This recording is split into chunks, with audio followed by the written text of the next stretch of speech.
Dans cette vidéo, je conçois et j'essaie le prototype de contrôleur moderne pour orienteur d'antenne Tail Twister. Et je vous montre la plaquette PCB que j'ai reçue.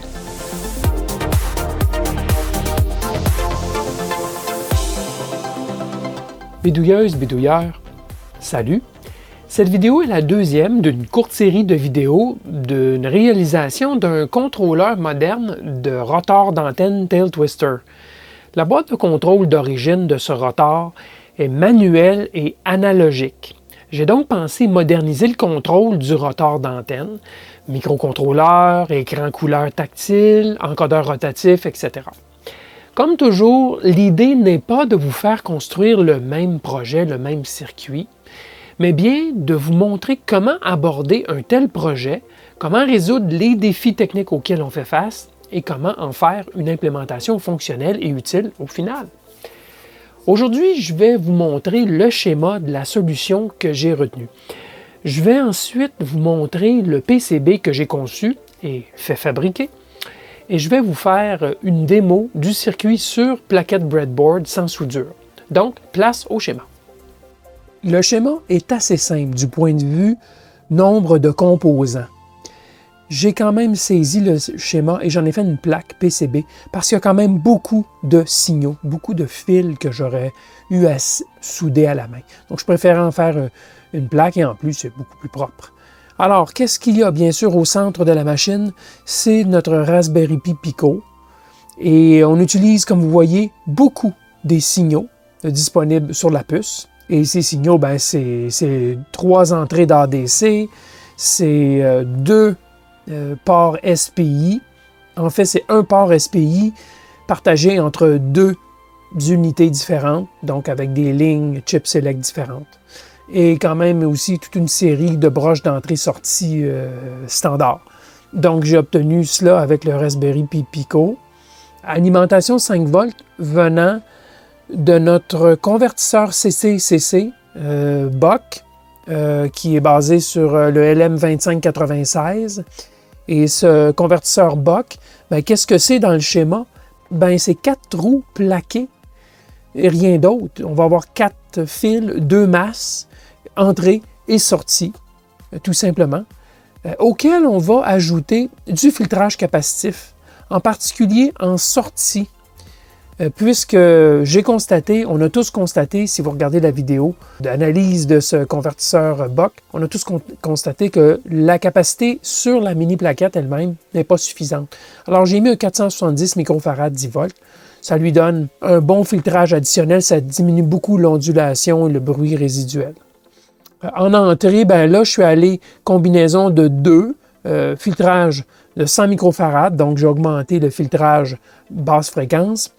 Et j'ai mis 1000 picofarad. Donc 1000 picos, c'est vraiment pour travailler avec les hautes fréquences. Alors ça, c'est ma stratégie sur cette plaquette. Vous allez voir un peu partout sur la plaquette des 1000 picofarad de distribuer à bien des endroits. Pourquoi? Parce qu'on est dans un environnement radiofréquence ici, puisque c'est un contrôleur pour un orienteur d'antenne. Alors, l'idée avec 1000 picofarad, c'est d'étouffer le plus possible les très hautes fréquences, donc les fréquences HF et plus haut. Et les capacités de valeur plus basse, ben, c'est pour plus s'occuper du bruit de découpage, entre autres. OK? Alors, pourquoi 2 valeurs, et même des fois on en voit 3 valeurs, comme ici j'ai mis 1000 picofarad et 100 nanofarad. C'est pour vraiment utiliser la complémentarité des 2 condensateurs. On sait que leur fréquence d'auto-résonance, qu'on appelle self-resonance en anglais, un condensateur, passé une certaine fréquence, il n'est plus purement capacitif, il devient même inductif et sa performance tombe rapidement. Et il y a une fréquence qu'on appelle la fréquence de résonance. Et en général, plus la capacité d'un condensateur est élevée et moins sa fréquence de résonance est élevée. Et donc, si on veut que les condensateurs travaillent sur une très large plage de fréquences de très bas à très élevé, bien, on en combine plusieurs et il y en aura toujours au moins un dans le lot des condensateurs mis en parallèle qui va travailler comme il faut à ces fréquences-là, alors que peut-être l'autre ou les autres auront déjà perdu leur efficacité. au niveau là, du filtrage. Alors, c'est l'idée de la combinaison de plusieurs condensateurs. On travaille souvent avec des décades, là, ou même 10 fois, 100 fois plus ou moins. Alors, c'est l'idée derrière tout cela. Alors, c'est ce que j'ai fait ici, je l'ai fait ici, et bon, j'ai ajouté du filtrage haute fréquence ici aussi. Alors, qu'est-ce qu'on a aussi sur cette plaquette? On a un quad ampli opérationnel, donc 4 amplis opérationnels dans le même boîtier. J'ai choisi un LM324. Pourquoi? Ben, entre autres parce que le LM324, sa tension d'entrée peut descendre et inclure le zéro, le rail inférieur qui est ici la masse. Et la sortie va fonctionner jusqu'à quasiment zéro. Là. Donc, c'est pour ça que je l'ai choisi. Et du côté supérieur, c'est donc pas un rail à rail, mais c'est certainement rail inférieur inclus, entrée-sortie. Au niveau supérieur, c'est pas rail supérieur en sortie, mais comme j'ai une tension qui va être beaucoup plus élevée que la tension maximale de la sortie, ben le problème est réglé de cette façon. Alors, j'échantillonne 2 tensions. Tension du potentiomètre maximum et tension du curseur. En fait, j'échantillonne aussi une 3e tension, c'est la masse, ici. Alors, avec masse, tension maximale et tension du curseur sur le potentiomètre, je suis capable de faire un calcul simple pour aller entre 0 et 360 degrés. Donc, au niveau de l'échantillonnage de l'ADC, j'ai mes 2 extrêmes et j'ai le centre. Donc, je peux faire extrême supérieur moins extrême inférieur. Ça me donne vraiment la plage que l'ADC va lire. Et là, on peut cartographier ça entre 0 et 360 degrés. Simple mathématique, bien sûr. J'inclus aussi un diviseur. C'est un diviseur par 6 parce que, bien sûr, les tensions sur le potentiomètre, là, ça va entre 0 et 13 volts. Et donc, on a des entrées ici qui vont entre 0 et 3,3 volts. Donc, on n'a pas le choix de diviser la tension avec diviseur résistif. Évidemment, c'est les mêmes diviseurs résistifs ici et ici, mais ça va nous mapper, nous cartographier notre 0 à 13 volts ici sur le potentiomètre, entre 0 à un maximum, c'est donc 13 volts divisé par 6. Et donc ça, c'est vraiment ma plage d'opération. Alors, même si la tension venait qu'à changer, comme je mesure le maximum et je mesure le curseur et que les diviseurs sont égaux, bien, je vais toujours avoir une lecture entre 0 et 360 degrés. Dans mon calcul, j'ai juste à faire tension celle-ci moins 0. Et puis, le potentiomètre est à quelque part entre les deux. Donc, je vais toujours avoir une cartographie entre 0 et 360 degrés. Puis en même temps, bien, ce diviseur offre une protection, mais je ne pouvais pas utiliser des valeurs de résistance beaucoup trop élevées. 1 kΩ, c'était pas mal le maximum que je pouvais utiliser. Car il faut savoir que les ADC, ils fonctionnent par la charge d'un condensateur. Hein? C'est échantillonnage et maintien. Donc, il faut, le temps de la mesure, il faut pouvoir appliquer une tension et il faut charger la capacité interne de l'ADC. Et en général, l'impédance d'entrée, c'est de quelques kiloohms. Donc, disons 5 kiloohms, 4 kiloohms. Alors, on ne peut pas arriver avec une résistance de 10 kiloohms, car on va avoir comme un diviseur résistif ici, qui prend en compte l'intérieur. Donc, il faut limiter ici les valeurs de résistance, donc il ne faut pas aller trop élevé. Et avec une impédance ici de 1 kΩ en parallèle avec 200 ohms, ça me donne une impédance ici, donc de poussée de l'ampli opérationnel, suffisamment basse pour que l'échantillonnage se fasse correctement. Alors, il faut toujours penser aux résistances qu'on utilise. Donc, l'impédance qui pousse ici, le courant, et l'impédance qui pousse dans les entrées des ADC. C'est un peu critique, il faut y réfléchir. Et j'ai bien sûr attaché les 2 autres amplis opérationnels que je n'utilise pas à des rails, de sorte qu'ils ne seront pas flottants. On les maintient à 2 tensions. Dans ce cas-ci, j'ai mis la tension maximale du potentiomètre et on est en mode unitaire ici. Donc, les 2 autres amplis opérationnels sont stables. Bon, autrement, il reste quoi? Il reste les connexions vers l'encodeur rotatif, qui sont de simples entrées-sorties. Donc, dans ce cas-ci, ce sont des entrées, bien sûr. Et il y a aussi un connecteur qui va vers la boîte, le tail twister lui-même, l'orienteur d'antenne. Et là, ce sont les 9 signaux qui sont branchés. Alors, vous pouvez les voir, il y a des signaux de relais, bien sûr. Il y en a 4, parce qu'il y a 4 relais, mais il y en a un qui n'est pas utilisé et qui est juste en réserve, si on peut dire. Mais je l'ai quand même filé au cas où je voudrais un jour l'utiliser. Donc, qu'est-ce qu'il y a aussi? Il y a la tension qui vient de l'orienteur qui s'en va ici sur le convertisseur CC. Et en passant, cette tension qui arrive pour alimenter tout mon circuit, ben, j'ai mis un fusible aussi d'un demi-ampère, pico-fusible, petit fusible, pour être certain de protéger le circuit si jamais il y avait surcourant, court-circuit à quelque part, quoi que ce soit. Il y a les signaux de potentiomètre et il y a le 5 volts que j'envoie à la boîte, le contrôleur Tail Twister, parce qu'il y a une plaquette de relais. Et cette plaquette de relais a besoin de 5 volts aussi. Alors ça, c'est les signaux qui vont vers l'orienteur d'antenne. Et il y a les 14 signaux qui vont vers l'affichage. Il y a les alimentations, c'est-à-dire plus 5 volts et masse. Il y a 7 signaux qui vont vers l'affichage pour la fonction affichage. Et il y en a, 4 de plus, 5 de plus, qui vont vers la fonction tactile. Donc, ça fait beaucoup de signaux à amener à l'affichage. Alors voilà, ça fait le tour. Ce n'est pas un circuit complexe, mais une bonne plaquette de circuit imprimé fabriquée, ça va être beaucoup plus propre. Alors, du schéma que vous avez vu, j'ai créé une conception de plaquette. Je l'ai soumise, bien sûr, et voici le résultat. Et j'ai sauté la description de cette étape, là, la conception de la plaquette. Écoutez, c'est du traversant, il n'y a rien de particulier.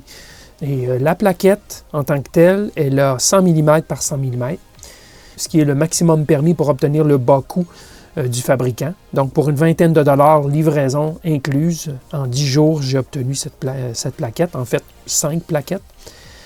Alors, qu'est-ce qu'elle offre, cette plaquette? Ben, c'est notre électronique que je vous avais vu dans le schéma, qui est ici, mais j'y ai aussi ajouté une zone de prototypage pour des modifications futures, pour éviter d'avoir, par exemple, à resoumettre une nouvelle conception. Ben, je pourrais ajouter de l'électronique ici. Et j'ai même ajouté une bande ici sur la bordure qui est mise à la masse. Donc, les trous que vous voyez ici sont mis à la masse, alors que les autres sont flottants.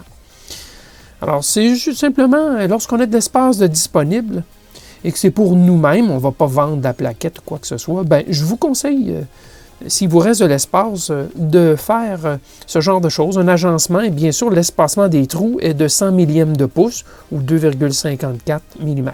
Sans traçante, bien sûr. Bon, alors la plaquette a ce que vous avez vu. Vous voyez le convertisseur Buck, c'est pas gros quand même, hein? Ça prend pas énormément d'espace. Et bon, on va lui mettre du 27 volts en entrée. Et il va nous sortir un beau 5 volts qu'on distribue partout, bien sûr, entre autres sur le Raspberry Pi Pico. Sinon, ben, il y a les connecteurs, l'affichage. Ici, c'est l'orienteur d'antenne. Ici, c'est l'encodeur. Et on a notre ampli opérationnel, en fait, quad, ampli opérationnel avec les diviseurs résistifs pour les signaux venant du contrôleur Tail Twister, bien sûr, potentiomètre et tension maximale. Ici, en entrée, on a tout le filtrage nécessaire, donc combinaison de condensateurs, filtrage basse fréquence, donc plus gros condensateur électrolytique, bien sûr. Et sur la partie inférieure, je lui ai mis un plan de masse, autant que je pouvais, et j'ai quelques petits signaux que j'ai dû passer puisqu'une seule couche ne suffisait pas, mais je garde ces pistes les plus courtes possibles pour essayer de garder l'intégrité du plan de masse le plus possible. Donc, se servir vraiment de la couche inférieure comme de la masse et pas trop morcelé par des pistes. Donc, c'est ça l'idée derrière. Les trous de montage sont tous isolés, le métal ne se rend pas, de sorte que même si j'utilisais des entretoises en métal, la plaque resterait flottante. Parce que vous vous rappelez, c'est un des critères. Ce circuit doit être flottant par rapport au monde extérieur. Sinon, il pourrait avoir risque de conflit ou court-circuit. Donc, le boîtier va être métallique, mais il ne sera pas mis à la masse. Alors voilà, ça c'est la plaquette. Maintenant, passons au montage lui-même. Vous vous doutez bien qu'avant de pouvoir pondre le schéma électrique final pour faire fabriquer la plaque, que j'ai essayé le circuit, bien sûr. Alors, je l'ai monté sur une plaquette breadboard sans soudure. Je lui ai mis l'encodeur. J'ai l'équivalent du rotor lui-même, c'est-à-dire un potentiomètre que je tourne manuellement. J'ai la plaquette de relais ici, qui est branchée aussi, les 4 relais. Et j'ai mon Raspberry Pi Pico, juste ici, et l'ampli opérationnel quad est juste ici. Alors avec ce circuit, j'ai pu bien sûr faire le développement matériel, mais aussi surtout le développement logiciel, et on verra ultérieurement le logiciel lui-même. Mais tout ça fonctionne au final bien. J'aurai bien sûr l'occasion de vous faire une démonstration complète une fois le circuit tout intégré dans sa vraie boîte. Mais je peux vous montrer rapidement le fonctionnement. Alors, le potentiomètre qui est ici, bien sûr, est échantillonné par l'ADC et nous indique l'orientation du rotor. Alors, au minimum, ici, on nous donne 2 degrés. Sachez que le potentiomètre ne se rend pas à 0, alors que le vrai potentiomètre sur le rotor, lui, est capable de se rendre à 0 et jusqu'à 360, alors que celui-ci, ça arrête à 342. Alors voilà pour le potentiomètre, là, mais donc ça m'a permis quand même de vérifier le fonctionnement. Et comme vous voyez, j'ai une indication ici qui nous donne une idée de l'orientation de façon rapidement visuelle. Et on a bien sûr au degré près l'orientation. Au niveau de l'encodeur, c'est très simple. On tourne pour choisir l'orientation. Ça part toujours à partir de l'orientation existante. Ça fait des incréments de 10 degrés. Par exemple, si je veux aller à 110, je peux aller jusqu'à 110, peser sur l'encodeur. L'orientation est partie. Et là, moi, je dois tourner le potentiomètre à la main. Et voilà, on a franchi. Je suis allé plus loin, là, remarquez. Mais vous avez vu qu'il y a... Je vais aller un petit peu ailleurs. Tiens, 125. On lance. Vous voyez que ça tourne. Et je tourne le potentiomètre. Et quand ça va approcher de 125, on va tomber en mode de ralentissement. Et voilà, en inertie, ça veut dire qu'il laisse aller le rotor, si vous voulez, l'inertie arrêtée, mais ça a coupé le moteur. Et là, vraiment, par la suite, quelques secondes plus tard, on tombe en attente où là, vraiment, le frein est enclenché. Et si vous avez une bonne idée des relais, vous ne les avez probablement pas entendus, mais regardez les 3 LED qui sont ici. C'est pour les 3 relais. D'abord le frein et ensuite orientation dans un sens et dans l'autre. Alors, si je vais vers sens horaire, vous avez vu les LED qui sont allumées. D'abord le frein. Quand je vais atteindre la bonne orientation, le moteur cesse, mais le frein reste enclenché. Et voilà, le frein est relâché, donc il s'est engagé en haut, le frein. Alors voilà, ça c'est le fonctionnement général. Et il y a aussi un clavier. On peut entrer l'orientation de la même façon et lancer un Go et c'est parti. Et ça se rend. J'ai aussi ajouté une fonction plus 15, moins 15. Lorsqu'on veut juste ajuster un petit peu, on peut le faire. Alors, voilà, ça fonctionne très très bien de ce côté aussi. Et il y a finalement un bouton d'effaçage. Il y a une fonction aussi d'alarme si jamais le rotor ne tourne pas. Tiens, je peux faire un plus 15 et là, je ne tourne pas le potentiomètre comme si le rotor était gelé. Alors, tout arrête. On tombe en inertie et en arrêt et on indique une alarme de rotation. Ici, alarme de rotation. Donc, ça veut dire que le système a détecté que le rotor n'a pas tourné. Alors, il doit tourner un minimum de degrés pendant l'orientation, là. Sinon, il va déclarer une alarme. Question de protéger le moteur, bien sûr. Alors voilà, c'est l'essentiel. Je vous ferai une meilleure démo lorsque ça sera vraiment branché sur l'orienteur. On verra même les antennes tourner. Bon, je m'arrête ici pour cette deuxième vidéo. Dans la troisième de la série, je vais vous montrer l'assemblage final du projet, incluant les modifications dans le contrôleur d'origine. Je vais aussi vous faire une démonstration du contrôleur une fois branché sur la boîte d'origine et je vais faire tourner mes antennes. Finalement, je parcourrai rapidement le code source. Alors, c'est un rendez-vous. Demeurez à l'écoute. Merci et à la prochaine!